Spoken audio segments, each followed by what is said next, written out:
Bonsoir à toutes et tous, bonsoir. Bienvenue dans notre direct d'enseignement sur la plateforme L'école, sur la plateforme L'école de la foi. Alléluia. Bienvenue.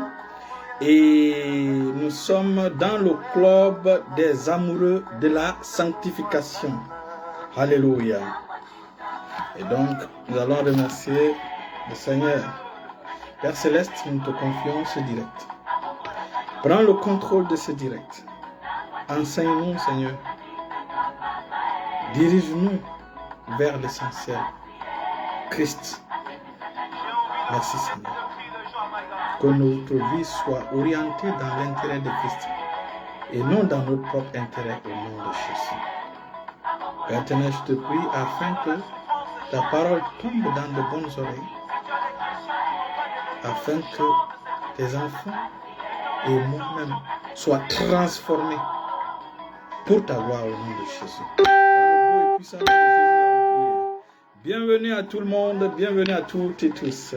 Lakida monda hayabrade. Manto kosoba I alakete de kika monda. Lento koma ayakita azazizo hoyamonta kelle grossa brade. Mantala dede, mantala dede. Dans le nom de Jésus, bienvenue. Alors, aujourd'hui, on va aller devant le tribunal, devant l'une des cours judiciaires du ciel. Aujourd'hui, je vais vous amener devant l'une des cours judiciaires, l'une des cours au ciel, et nous allons voir, de là, nous allons voir c'est quoi réellement la grâce de Dieu. De là, ceci va nous aider à voir c'est quoi la grâce de Dieu. Parce que beaucoup abusent de la grâce de Dieu. Beaucoup ne savent pas ce que veut dire la grâce de Dieu. La Bible déclare que la loi est venue par Moïse, mais la grâce et la vérité. La grâce et la vérité sont venues par Jésus-Christ. Alléluia. Donc, la grâce et la vérité. La grâce va toujours avec la vérité. Alléluia.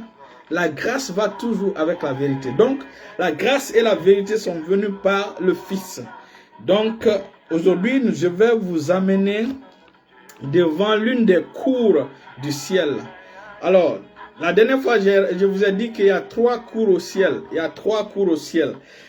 La première cour, c'est la cour exécutive de Dieu, où le Père, le Fils, le Saint-Esprit dirigent ce cours.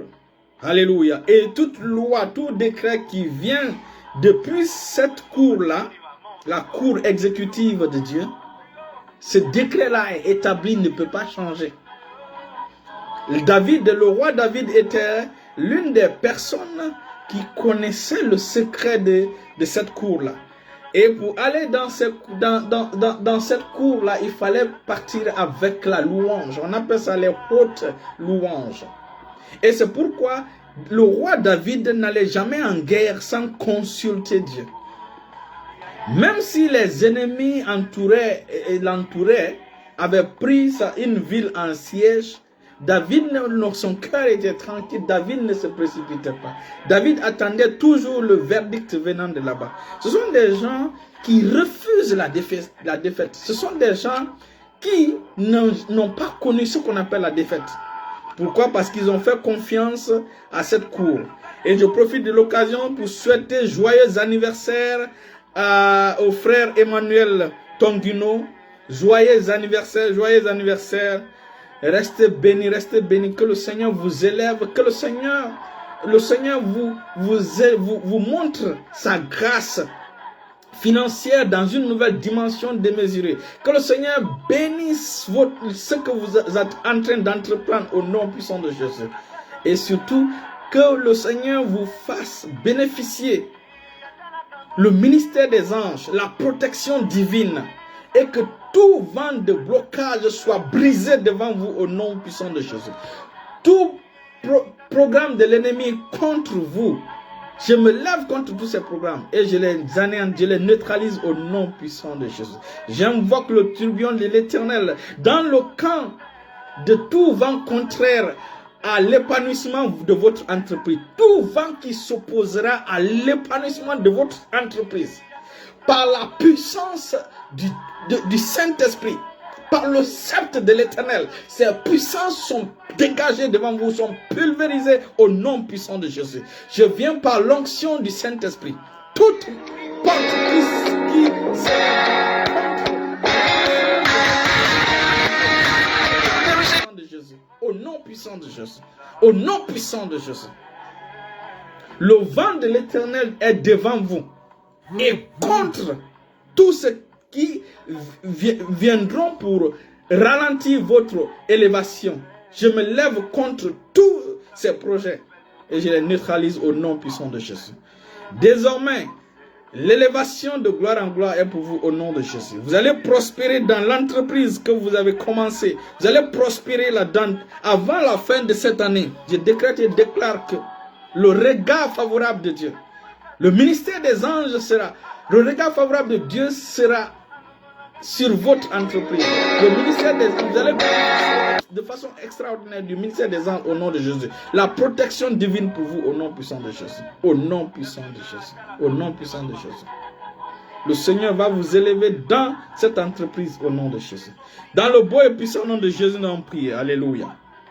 Alors, donc nous étions sur la cour exécutive de Dieu.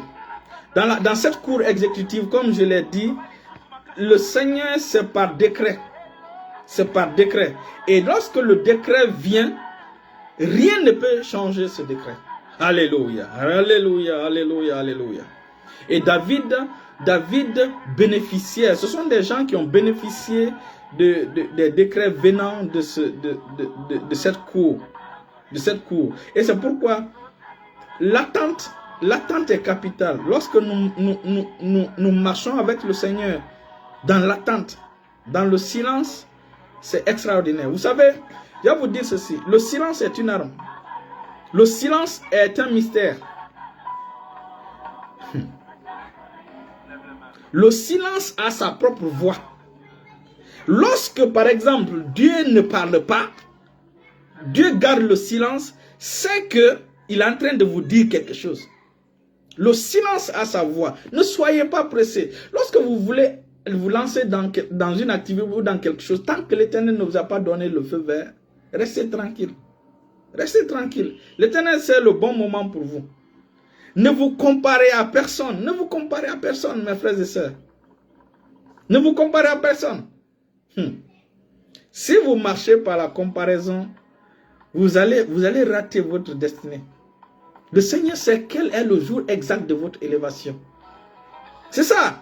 Donc, nous marchons par la patience, nous marchons par l'attente. Nous courons par l'attente. Et je ne suis jaloux de personne. Je suis jaloux de moi-même. Je ne suis jaloux de personne. Moi, je ne vais jamais chercher à devenir plus grand que quelqu'un. Ce n'est pas ma préoccupation, ce n'est pas mon objectif. Je vais tout faire pour devenir plus grand que moi-même chaque jour nouveau. Plus grand que moi-même dans la sainteté, plus grand que moi-même dans la sanctification, plus grand que moi-même dans la marche de l'amour, plus grand que moi-même dans ma capacité de donner, non seulement pour le ministère, de donner, de s'aimer dans la vie des hommes de Dieu, des serviteurs de Dieu. Je me défierai dans ce sens. Je me défierai dans ma capacité de bénir les gens. Par ma vie, de bénir les gens, par mes finances, de bénir les gens par la manière sainte dont je marche. Jésus a dit, je me sanctifie à cause de vous. Nous sommes dans un pays, nous sommes dans ce pays, je suis seul ici, j'ai la capacité de suivre les femmes. J'ai la capacité, qui va savoir? Personne d'entre vous ne saura parce que je suis seul ici.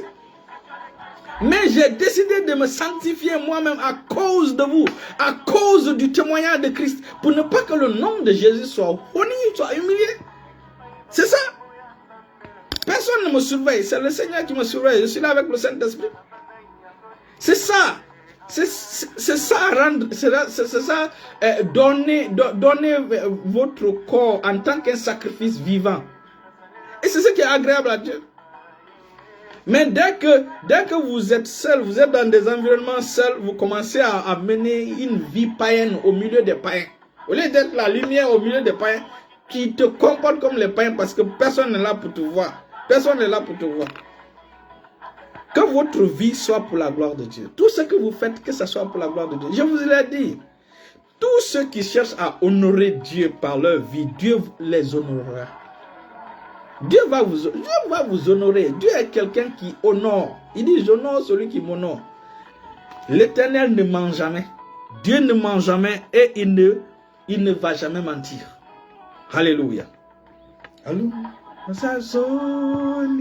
Zambalole Azala Kanangonga Atangonae. Donc on vient maintenant, après la cour exécutive de Dieu, nous avons la cour législative de Dieu. C'est dans cette cour-là que les problèmes sont gérés. C'est dans cette cour-là que beaucoup de problèmes sont gérés. C'est l'une des raisons pour lesquelles cette cour-là reçoit vos prières. En fait, c'est à cette cour-là que vos prières montent. Vos prières sont évaluées devant cette cour, dans la cour exécutive de Dieu. Et c'est dans cette cour-là, je vous ai dit qu'il y a 4 voies. Il y a la voie de l'amour de Dieu ou de la sagesse de Dieu. Il y a la voie de la justice de Dieu. Il y a la voie de la miséricorde de Dieu. Et là, il y a la voie de la grâce de Dieu. Je vous ai donné un exemple la dernière fois. Lorsque l'homme a péché, la voie de la justice a dit que le salaire du péché, c'est la mort. Ça, c'était la voie de la justice. Et la justice est claire. C'est ainsi que la voie de la miséricorde a été activée. Cette voie dit que la miséricorde est plus élevée que le jugement de Dieu.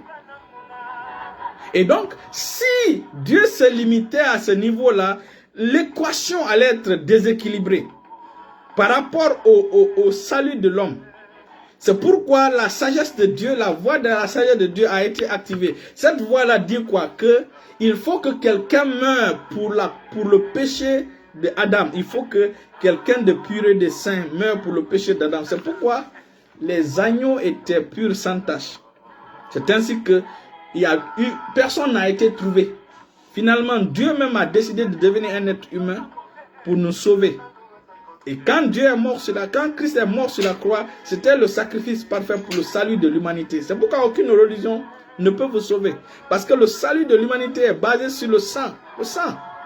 La Bible déclare que presque tout est purifié par le sang. Et sans effusion du sang, il n'y a pas de pardon des péchés.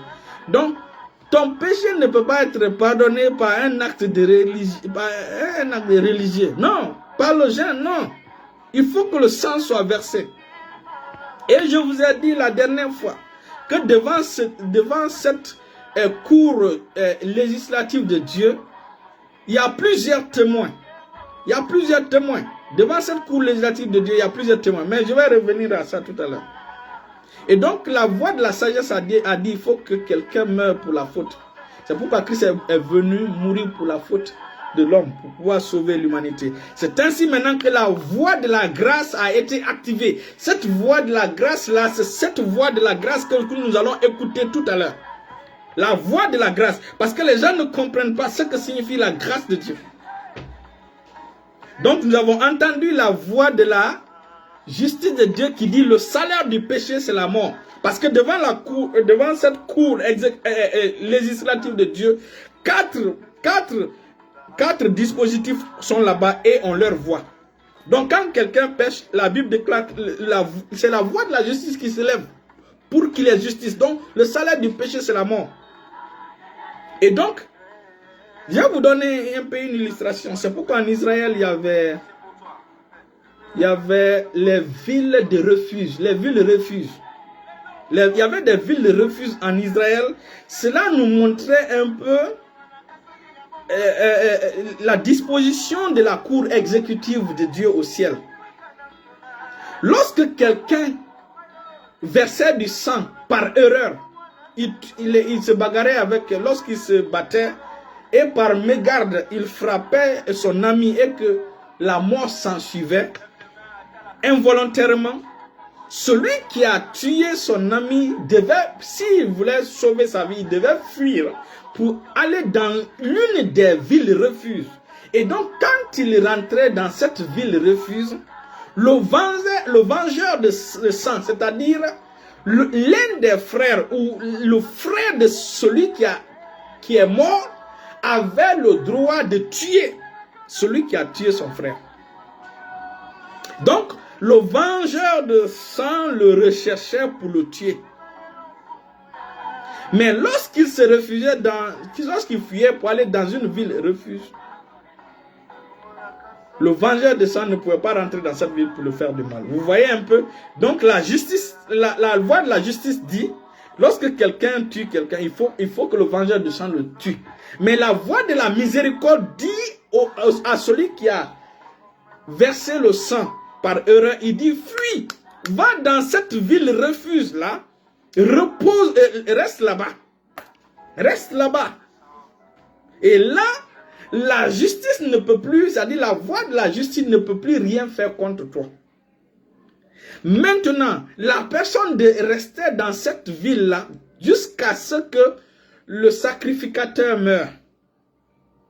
Et quand le sacrificateur mourait, c'était là maintenant le problème, on allait passer au jugement. Et donc, Christ, la sagesse a dit quoi? Que Christ maintenant allait mourir pour le péché de l'humanité. Puisque la voie de la justice dit que le salaire du péché c'est la mort. La voie de la miséricorde dit que non, la miséricorde est plus élevée que le jugement de Dieu.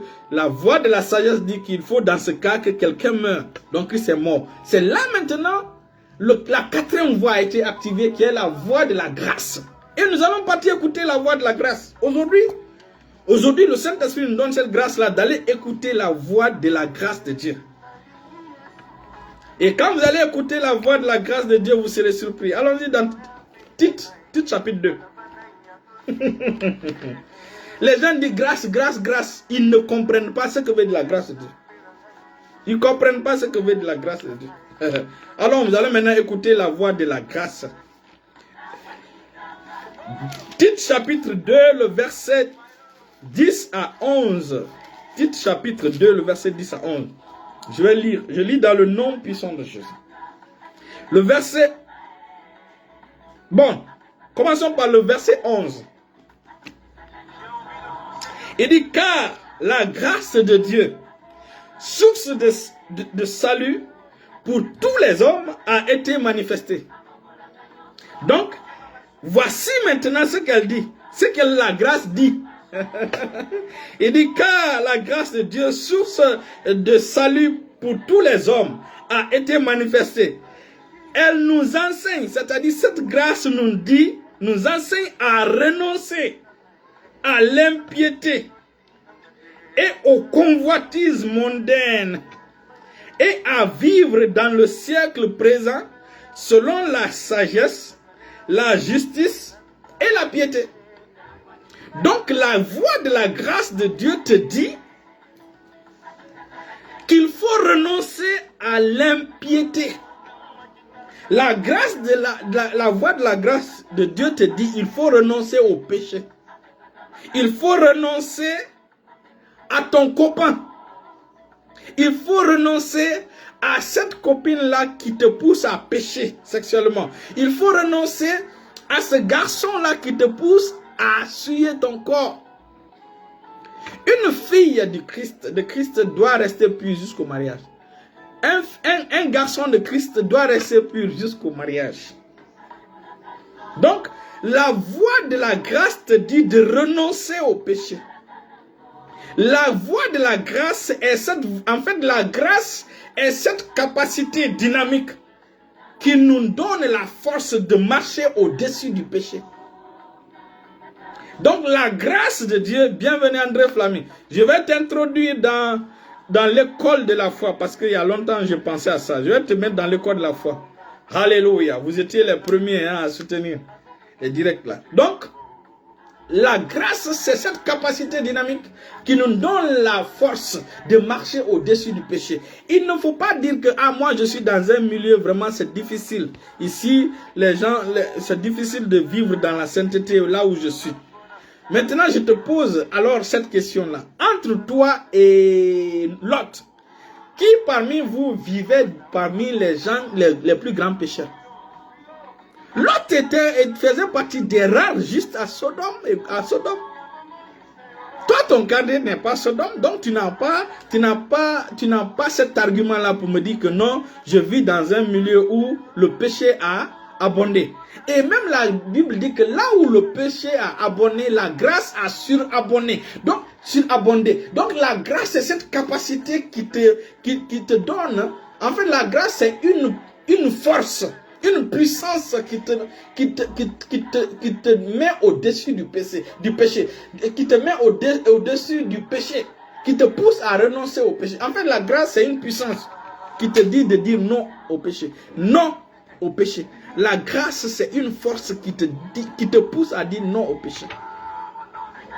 En fait, c'est ça. La grâce, c'est cette capacité dynamique qui te donne l'habilité de refuser de pécher, d'utiliser ta volonté pour ne pas pécher. Donc là où le péché a abondé, la grâce de Dieu a surabondé. En fait, la grâce de Dieu, c'est une capacité dynamique qui te place au-dessus de tout. De tout. Qui te place au-dessus de tout. La voix de la grâce te dit que je t'ai donné la force de vivre au-dessus du péché. C'est ça la voix de la grâce. Et donc, tu ne vas pas maintenant me dire, quand je pêche, la grâce me pardonne. C'est pas ce que la voix de la grâce te dit. La voix de la grâce dit que je t'ai donné la capacité, la puissance de vivre au-dessus du péché. Je t'ai donné la force de dire non au péché. Non au péché. En tout cas, peu importe la direction dans laquelle le péché va venir. La manière dans laquelle le péché va venir. La grâce t'a donné la capacité de stopper cela. Je vous dis, la plupart des péchés que les enfants de Dieu font, que les enfants de Dieu tombent là-dedans, la plupart sont volontaires. La plupart sont volontaires. C'est à toi de décider volontairement de vivre dans la sainteté. La Bible déclare en Galates chapitre 5, à partir du verset 24, il dit, ceux qui appartiennent à Christ, ils ont crucifié la chair avec ses passions et ses désirs. Donc, la grâce te donne la capacité de crucifier les passions mauvaises, les passions malsaines. De crucifier tout désir qui vient dans ton cœur, qui n'est pas propre, qui n'est pas le désir qui vient de Dieu. Donc, la grâce de Dieu te donne la capacité de crucifier ces choses. C'est ça. Donc, qui doit crucifier les passions et les désirs qui ne viennent pas de Dieu? Ce n'est pas Jésus, c'est toi qui dois le faire. Et la grâce de Dieu t'a donné cette capacité. C'est ça. C'est pourquoi chacun de nous devrait maîtriser ce verset par cœur. Il dit, car la grâce de Dieu, titre chapitre 2, le verset 11 à 12, il dit, car la grâce de Dieu, source de salut pour tous les hommes et les femmes, a été manifestée. Elle nous enseigne, la grâce nous enseigne à renoncer à l'impiété, à renoncer au péché, à renoncer à toute convoitise mondaine. Ah non, c'est intéressant. Il dit, elle nous enseigne à renoncer à l'impiété et aux convoitises mondaines et à vivre dans le siècle présent selon la sagesse, la justice et la piété. Donc le comportement que tu affiches, est-ce que c'est selon la sagesse? Est-ce que c'est selon la justice? Est-ce que c'est selon la piété? Donc, toi-même, tu peux t'auto-évaluer. Voici la voie de la grâce. Allons-y dans Romains chapitre 6. On va encore entendre ce que la grâce dit. Parce que les gens pensent que nous sommes sauvés par grâce, on est libre de faire ce que nous pouvons faire. C'est que vous n'avez pas compris ce que veut dire la grâce de Dieu. L'apôtre Paul dit quoi? Il dit, que dirons-nous donc? Demeurerions-nous dans le péché afin que la grâce abonde? Lui-même il répond, il dit loin de là. Il dit, nous qui sommes morts au péché, comment vivrons-nous encore dans le péché? Donc il dit, nous qui sommes morts au péché. Donc la quatrième mort, parce que j'avais parlé, j'ai dit qu'il y a 4 types de morts. J'avais dit dans l'un de mes enseignements qu'il y avait 4 types de morts. Il y a 4 types de morts. La première des morts, c'était la mort spirituelle qui est la mère de toutes les morts. La deuxième des morts, c'est la, bon, on va dire, entre parenthèses, la mort physique. Entre parenthèses, quoi, parce que la mort physique devant Dieu n'est que dormir. Hein, c'est pas, voilà, la mort réellement, c'est dormir. Donc, la mort, on va dire entre parenthèses. Maintenant, la seconde mort, c'est la condamnation éternelle. Hein. Là, dans le lac de feu, après le jugement. Là, c'est la seconde mort qui vient. Mais maintenant, la quatrième mort, c'est mourir au péché. C'est ce que la Bible dit, mourir au péché. Mourir au péché. La Bible dit, que dirons-nous donc? Demeurerons-nous dans le péché afin que la grâce abonde? Il dit, loin de là. Romains chapitre 6. Il dit, nous qui sommes morts au péché, comment vivrons-nous encore dans le péché? La Bible dit que nous sommes morts au péché. Allez-y maintenant étudier, c'est quoi mourir au péché? C'est-à-dire que tu es mort à la fornication, tu es mort à l'impudicité, à l'impureté, tu es mort aux boîtes de nuit. Ça, c'est l'une des parties les plus intéressantes quand nous étudions la vie de consécration. Quand nous étudions la vie de consécration, Romains chapitre 6 est clé. Parce que là maintenant, tu vas comprendre que tu es mort à ce monde. Tu vas comprendre que l'homme que tu étais avant, volait, allait en boîte de nuit. Maintenant, quand tu reçois Christ, cet homme-là est mort. Cet homme-là est mort. C'est une nouvelle personne qui est là. Donc, si Satan vient te dire que va encore dans la boîte de nuit ou sur cette fille-là, la nouvelle personne qui est là va dire à Satan, il dit, je suis désolé, ce dernier-là est décédé il y a longtemps. Il est décédé là il y a longtemps. Celui qui partait en boîte de nuit est décédé il y a longtemps. Voilà comment la grâce de Dieu parle. C'est ça, c'est ce qui signifie mourir au péché. Si tu utilisais ta main pour voler ou pour faire des choses bizarres, désormais, quand Satan te propose d'utiliser ta main pour voler ou faire des choses bizarres, tu vas dire que Satan, malheureusement, ma main là ne m'appartient plus. Ce n'est pas pour moi. Ben, ce n'est pas pour toi. Pourquoi ce n'est pas pour toi? Parce que la Bible déclare que en Galates chapitre 2, le verset 20. Souvent les versets là sont dans mon cœur, dans ma tête. Mais dès que nous sommes en direct, les versets m'échappent. Galates chapitre 2, le verset 20. Il dit, si je vis, ce n'est plus moi qui vis, c'est Christ qui vit en moi. Galates chapitre 2, le verset 20. Il dit quoi? Il dit, j'ai été crucifié avec Christ. Et si je vis, ce n'est plus moi qui vis, c'est Christ qui vit en moi. Si je vis maintenant dans la chair, je vis dans la foi du Fils de Dieu qui m'a aimé et qui s'est livré pour lui-même pour moi. Donc, ça veut dire que l'ancien toi, celui que tu étais avant, le coureur de jupon là est décédé. Ce coureur de jupon est décédé, on l'a enterré. Donc, lorsque le péché, Satan te vient par la convoitise, te montre quelque chose, tu vas dire que ce dernier-là est décédé, celui qui fait ça est décédé. Et mourir au péché doit être compris par ceux qui prêchent le ministère de délivrance, délivrance. Nous sommes morts. Celui qui était en alliance avec les ancêtres est décédé. Oh. Celui qui avait fait l'alliance avec les marigots est décédé. L'apôtre Paul dit quoi? Il dit, si quelqu'un est en Christ, c'est une nouvelle création. Créature, les choses anciennes sont passées. Toutes choses sont devenues nouvelles. Ça dit que l'ancien Élie est décédé, enterré. C'est ce qu'il faut dire au péché. C'est ce qu'il faut dire lorsque, comment on appelle ça? Tu étais avec une fille dans le monde et tu reçois Christ. Cette fille-là vient pour... Tu vas dire que l'ancien Élie est décédé. Ton copain là est décédé. Moi, ce n'est plus... C'est une nouvelle personne qui est là. C'est vrai que c'est rigolo, hein, c'est amusant. Mais c'est ça la vérité. C'est ça la vérité derrière ce passage-là. Mourir au péché. Il faut te voir comme mort au péché. Comme mort à tout ce que Dieu, le Seigneur n'aime pas. Mort au mensonge. Parce qu'il y a des gens qui sont experts en mensonge. Des chrétiens sont experts en mensonge. dès qu'ils sont confrontés à des, ou bien dès qu'ils sont à la maison, ils vont dire, quand le chef va me dire, mais je vais dire ceci. Non, non, non, quand je dis ceci, il va penser comme ça. Donc, ça déjà, tu es en train de planifier à mentir. Un enfant de Dieu ne doit pas faire ça. Quand on te pose la question, dis la vérité. Dis la vérité. Nous devons être des gens reconnus par leur franc-parler. Nous devons être authentiques. Nous devons être vrais. Et être vrai, ce n'est pas seulement être vrai aux yeux des hommes. Il faut être intimement vrai entre toi et Dieu. Tu dois être vrai devant Dieu. Entre toi et Dieu, il faut être vrai.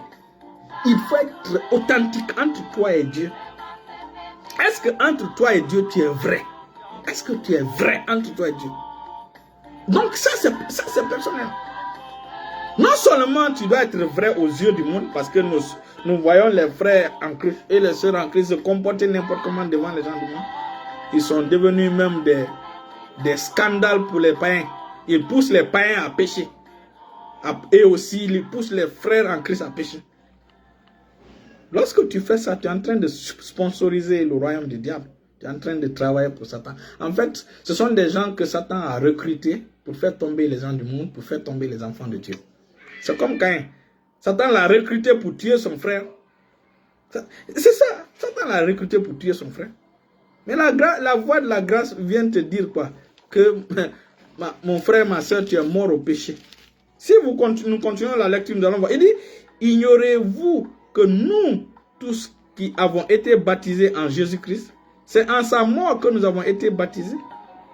Nous avons donc été enterrés avec lui par le baptême en sa mort, afin que comme Christ ressuscité des morts par la gloire du Père, de même nous aussi nous marchons en nouveauté de vie. C'est-à-dire que comme Christ est ressuscité, nous aussi maintenant nous devons marcher comme si celui qui était, c'est-à-dire que diamétralement opposé à celui qui était avant de rencontrer Christ. C'est pourquoi quelqu'un qui rencontre Christ, qui garde sa copine, il n'est pas réellement, il n'est pas un vrai enfant de Dieu. Et il faut qu'on appelle les choses par ça. Écoutez, ça ne sert à rien. Reste dans le monde. Reste avec ta copine. Choisis de rester avec lui ou de rester avec ta copine. C'est ça. Quand quelqu'un décide de suivre Christ, il doit se séparer. Il y a une séparation nette. Il doit avoir... Si ta vie d'avant c'était couleur rouge, quand tu viens en Christ, ta vie d'aujourd'hui doit être une couleur blanche ou une couleur jaune, diamétralement opposée à ta vie d'avant. Ça, c'est comme ça. Si personne ne remarque un changement dans ton caractère, dans ton comportement, mon frère, tu n'es pas né de nouveau. Il faut que les choses soient claires. Christ ne peut pas nous délivrer et que nous vivions comme les gens, comme avant. C'est pas bon. C'est pas possible.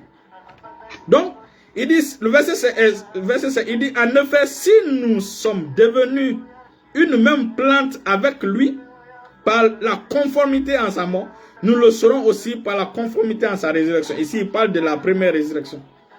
Verset 6, il dit, sachant que notre vieil homme a été crucifié avec lui, afin que le corps du péché fût détruit. Oui, il dit sachant que notre vieil...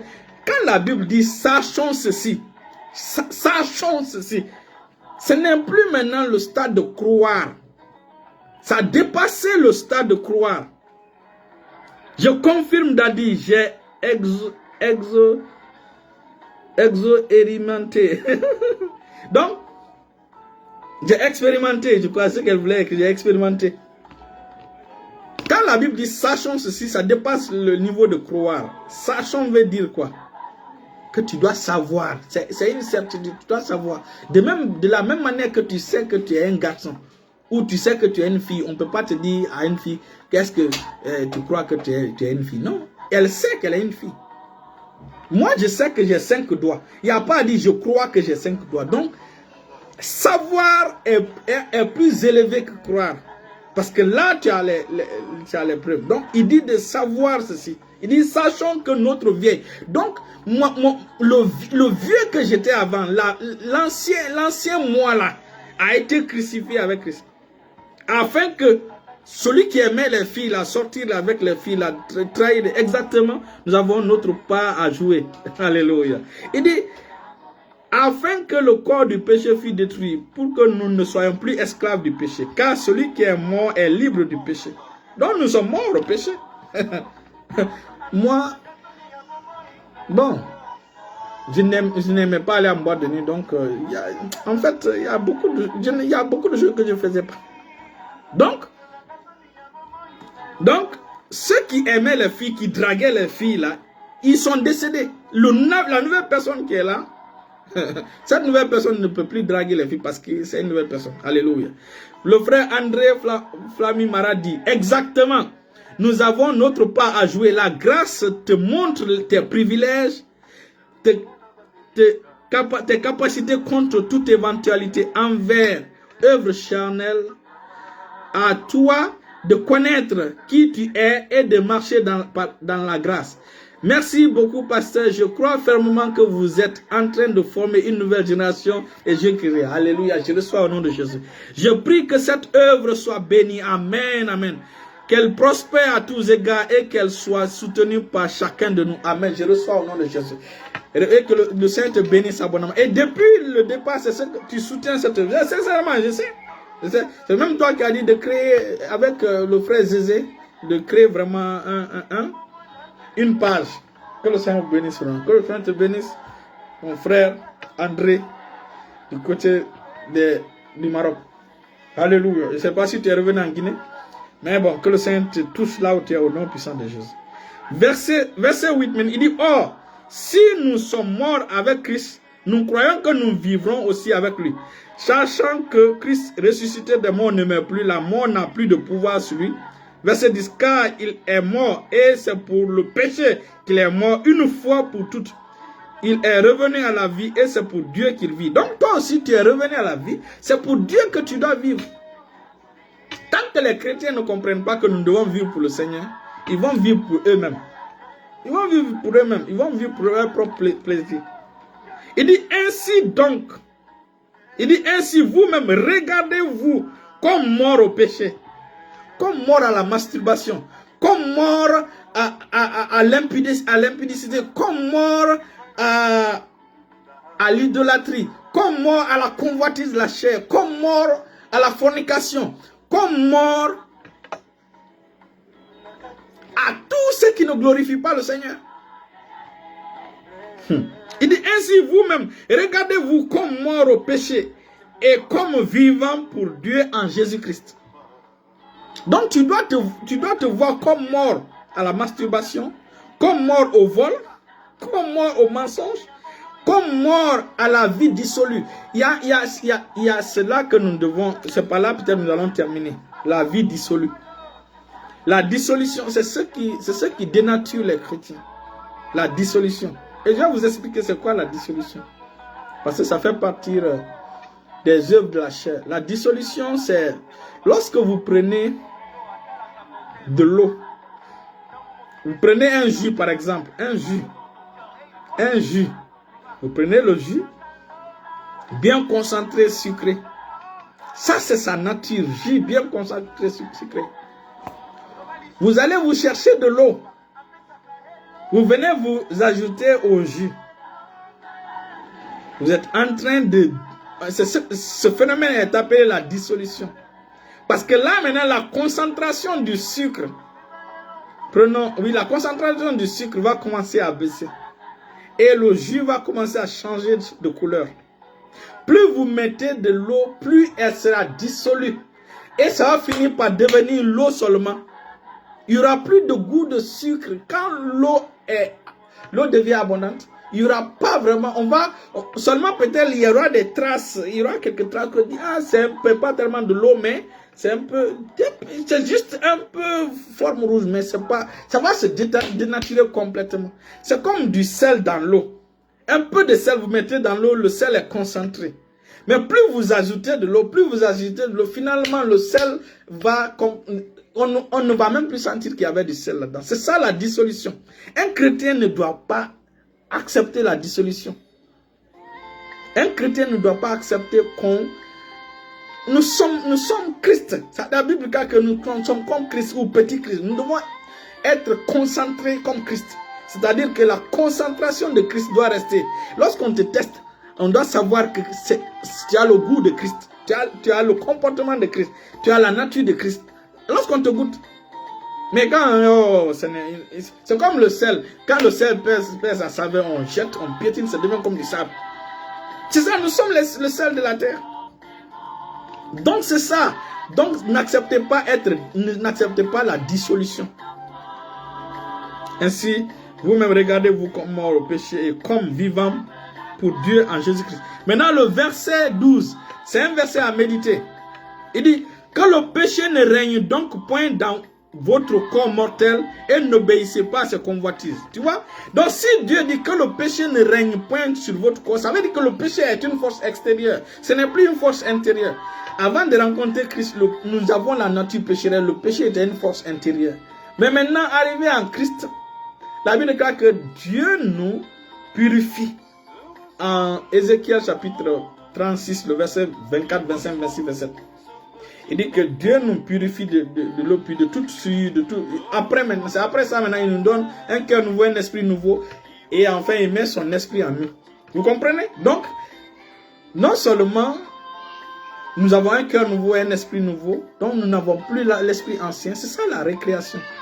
C'est ça la nouvelle naissance. Donc, nous devenons une personne nouvelle. C'est pourquoi il dit, si quelqu'un est en Christ, il y a une nouvelle création. Donc, le péché n'est plus dans cette nouvelle création. Le péché est une force extérieure. Le péché va venir vers toi. C'est à toi de dire non au péché. C'est à toi d'arrêter le péché. Alléluia. Donc, n'accepte plus que le péché vienne soulouer tes membres. N'accepte plus donner tes membres au péché. N'accepte plus que le péché emprunte tes membres. Que tu acceptes être colocataire avec le péché, non? Ou que tu loues tes yeux au péché, tu loues tes oreilles au péché, tu loues. Accepte et refuse ces choses. C'est ça, mourir au péché. Nous sommes morts au péché. Restez bénis, restez bénis, restez bénis. Donc nous avons compris que la voie de la grâce, c'est vrai que la grâce nous a, comme le frère André a dit, la grâce nous a donné toutes choses. En fait, la grâce nous donne toutes choses. La grâce de Dieu a fait que nous sommes assis sur le trône de Dieu. Dieu nous a honorés.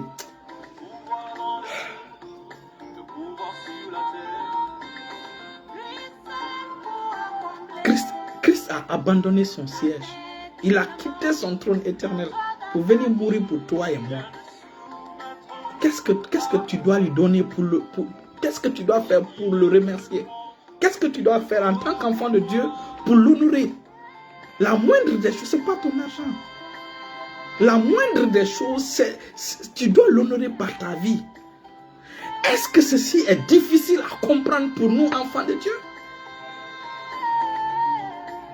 Quel honneur pour le Seigneur de gloire de quitter son trône, de venir mourir de cette mort honteuse. Sur la croix, il n'avait pas d'habit. Il était nu. Il n'avait même pas de slip.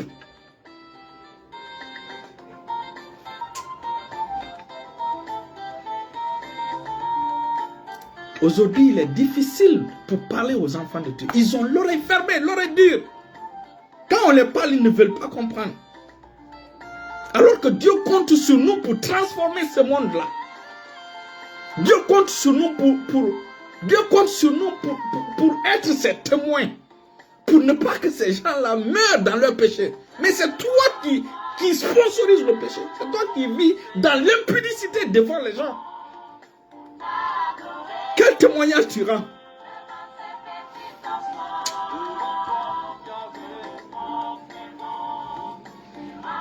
Alléluia. Merci Seigneur. Alléluia. Alléluia. Alléluia. Les enfants de Dieu doivent apprendre à honorer Dieu par leur vie. Les enfants de Dieu doivent apprendre afin que le nom de Jésus ne soit pas sali au milieu d'un monde pourri. Nous devons honorer Christ par notre vie. C'est ce que Dieu attend de toi. Dieu n'attend plus rien de toi. Il n'attend rien de toi. Il veut que tu sois son ambassadeur. L'ambassadeur du royaume de Dieu. C'est ce qu'il veut. Mais comment, ça dit, on va vous parler dans quelle langue pour que vous compreniez? La route que tu as empruntée, la désobéissance à Dieu ne va jamais t'arranger. Ça n'honore pas Dieu. Ça humilie le Seigneur. On va dire, regarde, le chrétien a le même comportement que les gens du monde. Qu'est-ce que tu vas me dire? Qu'est-ce que tu peux dire à un païen pour qu'il suive Christ? Restez bénis, que le Seigneur bénisse. Restez bénis au nom de Jésus. Que le Seigneur nous donne la grâce d'honorer, de l'honorer par notre vie. Que le Seigneur nous donne la grâce de comprendre ces choses au nom puissant de Jésus. Nous avons déjà reçu la grâce de marcher au-dessus du péché. Que le Seigneur amplifie la voix de la grâce dans la vie de tout un chacun de nous. Au nom puissant de Jésus. Restez bénis. Alléluia.